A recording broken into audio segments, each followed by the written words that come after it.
Assalamualaikum warahmatullahi wabarakatuh. Kami dari kelompok 2 yang beranggotakan saya Harsandi Tendatma H294 dan Kafid Islami Satria H268. Di sini kami akan mempresentasikan tentang bagaimana cara menganalisis dengan UJT dan UJF ya. Di sini ada data-datanya dan di sini ada cara-cara atau ya aturan-aturannya ya. Di sini atau untuk tujuannya sendiri UJT bertujuan untuk mengetahui ada atau tidaknya pengaruh parsial yang diberikan variabel bebas terhadap variabel terikat, dan UJF sendiri itu bertujuan untuk mengetahui ada atau tidaknya pengaruh simultan atau bersama-sama yang diberikan variabel bebas terhadap variabel terikat Y. Dan di sini ada dasar pengambilan keputusan di mana kalau UJT itu jika nilai signifikan kurang dari 0,05 atau T hitung lebih besar dari T tabel, maka terdapat pengaruh variabel X terhadap variabel Y. Dan 2, jika nilai signifikan lebih besar dari 0,05 atau T hitung kurang dari T tabel, maka tidak terdapat pengaruh variabel X terhadap variabel Y. Dan di sini kanannya ada rumus T tabel, di mana T terus tingkat kepercayaan dibagi 2, terus jumlah sampel dikurang jumlah variabel X dikurang 1. Dan di sini ada UJF, dasar pengambilan keputusannya, di mana satunya itu jika nilai signifikan kurang dari 0,05 atau F hitung lebih besar dari F tabel, maka terdapat pengaruh variabel X secara simultan terhadap variabel Y. Dan kedua, jika nilai signifikan lebih besar 0,05 atau F hitung kurang dari F tabel, maka tidak terdapat pengaruh variabel X secara simultan. Dan di sini ada rumusnya juga, F tabelnya sendiri. Rumus dari F tabel itu F tak atau jumlah variabel bebas terus jumlah sampel dikurang jumlah variabel bebas. Dan di sini kita lihat di bawah sini ada 3 ini. Ini adalah hipotesisnya, di mana kita ada 3 hipotesis. Apakah X1 berpengaruh signifikan ke Y, atau yang hipotesis kedua apakah X2 berpengaruh signifikan ke Y, dan yang ketiga itu apakah X1 dan X2 berpengaruh secara simultan berpengaruh signifikan ke Y. Ini yang akan kita cari. Dan di sini untuk data-datanya di sini ada X1-nya kemampuan lingkungan kerja, X2-nya, dan Y kinerja. Untuk jumlah sampelnya sendiri ada 50 responden ya. Dan kita langsung aja ke SPSS-nya. Di sini ada data view, ada variable view. Kita ke variable view di mana di sini untuk name-nya sendiri ini variabelnya, di mana kita tinggal copy aja yang dari sini, dari Excel. Dan karena ini horizontal, jadi saya buat sheet baru di sini dijadiin vertikal dengan cara paste. Di sini dipastein. Kalau ini di copy dulu. Copy. Caranya ini dipastein, pilih yang transpose. Ya, mungkin gitu. Mungkin langsung aja di sini kita copy dari Excel, sudah divertikalin, di copy, terus langsung masukin ke SPSS di sini. Oke. Dan di sini untuk desimalnya mungkin dijadiin 0 saja ya. Kita copy terus semuanya di paste. Oke. Terus ini kita labelin untuk total X1-nya, kita labelin sesuai ini, sesuai data ya. Karena X1 kemampuan, maka di sini total X1-nya kemampuan. Dan total X2-nya di sini X2 lingkungan kerja. Lingkungan kerja.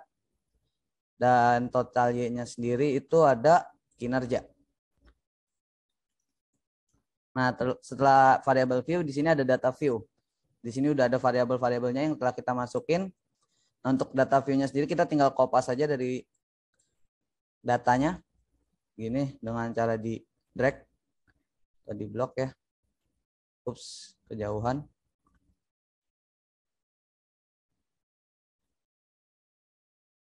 Oke.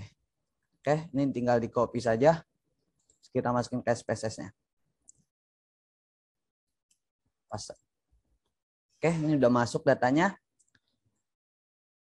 Dan untuk melihat UJT, kita ke UJT aja langsung ya, karena UJF akan oleh teman saya. Di sini kita langsung ke analisis regresi linear.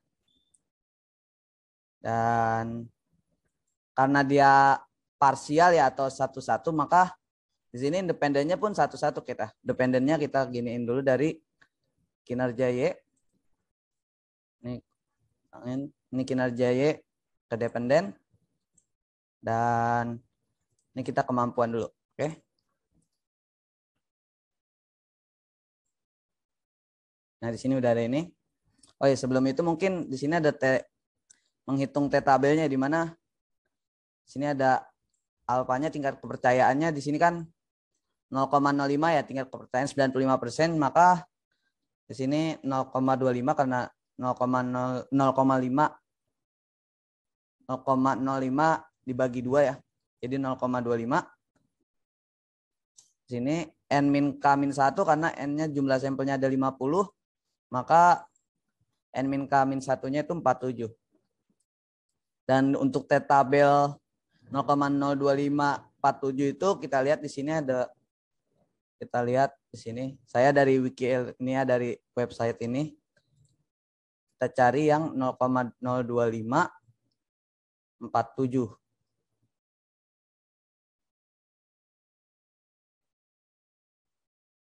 Nah, yang ini 0,67.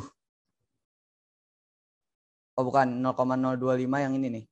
2,01174. Jadi 2,011 sama dengan 2,011.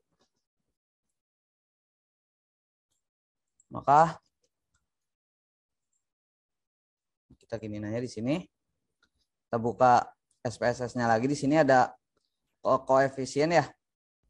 Dan di koefisien ini ada signifikan dan T. Di mana signifikannya di sini 0,034, 0,324. Terus T-nya 0,996. Ini agak ribet ya. Ini giniin aja. Nah, dikecilin. Dan di sini kita bisa langsung melihat ya, di sini tetap apa? Untuk signifikannya sendiri dia untuk X1 berpengaruh signifikan ke Y-nya itu dia nilai sig 0,324 lebih besar dari 0,05 ya. Dan T hitungnya sendiri 0,0996, 0,324 lebih besar dari 0,05 atau 0,996 kecil dari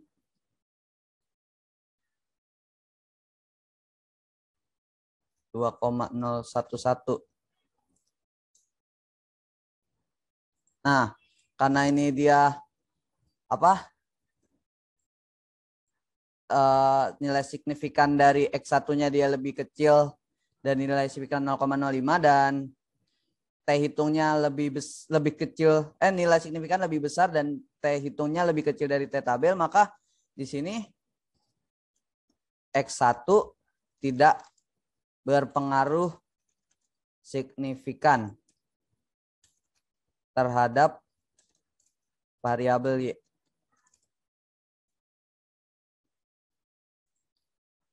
Secara parsial. Nah, di sini terlihat ya, sesuai dengan dasar pengambilan, maka X1 ini apa? X1 kemampuan itu secara parsial atau sendiri dia tidak berpengaruh signifikan terhadap kinerja. Dan untuk X2-nya kita ke SPSS lagi. Kita langsung buka yang ini. Kita analis lagi ke regresi linear. Dan ini yang kemampuannya ini kita balikin. Sini ada X2. X2-nya lingkungan kerja kita masukin. Dan oke. Nah, di sini ada signifikan dan T-nya. Nah, signifikan nilai signifikan 0,01, T hitungnya 3,419.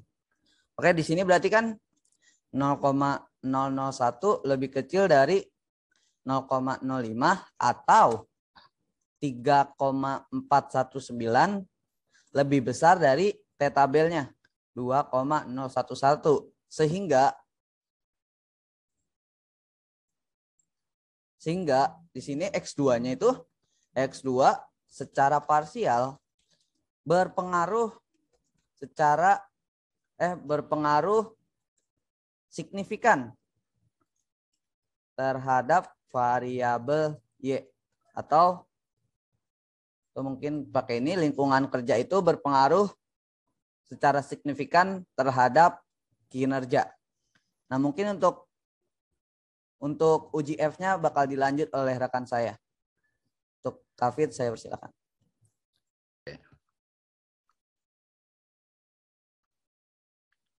Oke, baiklah. Selanjutnya saya akan menjelaskan uji F, di mana uji F ini sendiri bertujuan untuk mengetahui ada atau tidaknya pengaruh simultan ataupun bersama-sama yang diberikan variabel bebas ataupun X terhadap variabel terikat atau yang kita sebut dengan Y. Nah, di sini pada uji F ini sendiri akan menjadi dua kemungkinan, di mana jika nilai signifikansi kurang dari 0,5 atau F hitung lebih besar dari F tabel, maka terdapat pengaruh variabel X secara simultan terhadap variabel Y. Kemudian yang kedua, jika nilai signifikansi lebih besar daripada 0,05 atau F hitung kurang dari F tabel, maka tidak terdapat pengaruh variabel X secara simultan terhadap variabel Y. Baiklah, yang pertama kita akan menentukan terlebih dahulu nilai dari F tabel, di mana rumusnya sendiri adalah K titik koma N kurang K. Di mana nilai K-nya sendiri adalah jumlah variabel bebas, yaitu 2. Kemudian jumlah sampel dikurang dengan jumlah variabel bebas, yaitu 50 dikurang 2 sebesar 48. Nah, nilai dari F tabelnya ini sendiri bisa kita dapatkan di sini, yaitu 2,48, yaitu sebesar 3,19.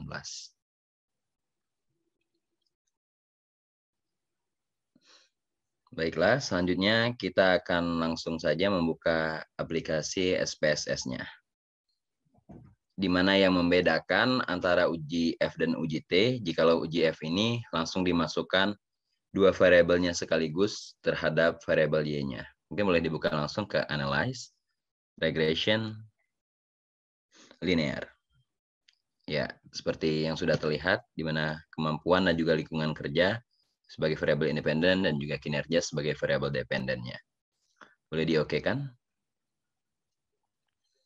Dari hasil ini bisa kita lihat bahwasanya nilai signifikansi yang kita peroleh itu sebesar 0,006.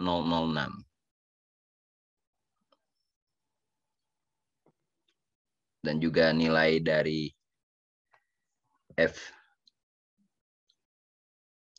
F hitung yang kita peroleh itu sebesar 5,725.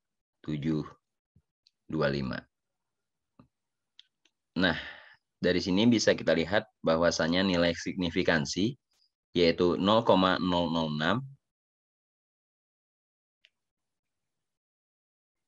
ini jauh lebih kecil dibandingkan dengan 0,05,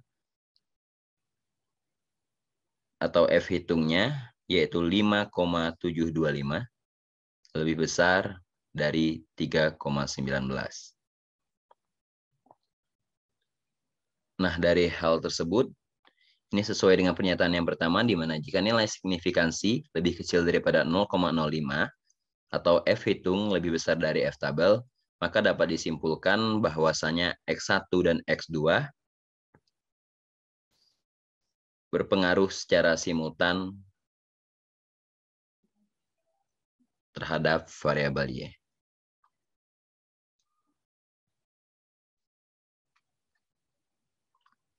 Baiklah, dari hasil uji ini kita akhirnya mendapatkan 3 buah kesimpulan, yaitu dari uji F.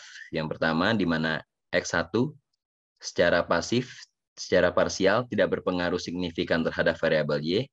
Kemudian X2 secara parsial berpengaruh signifikan terhadap variabel Y. Dan yang ketiga, X1 dan X2 berpengaruh secara simultan terhadap variabel Y. Demikianlah penjelasan berkaitan dengan uji regresi linear berganda dengan menggunakan aplikasi SPSS yang dapat kami sampaikan. Apabila terdapat kesalahan, kami mohon maaf. Kami akhiri. Wassalamualaikum warahmatullahi wabarakatuh. Terima kasih.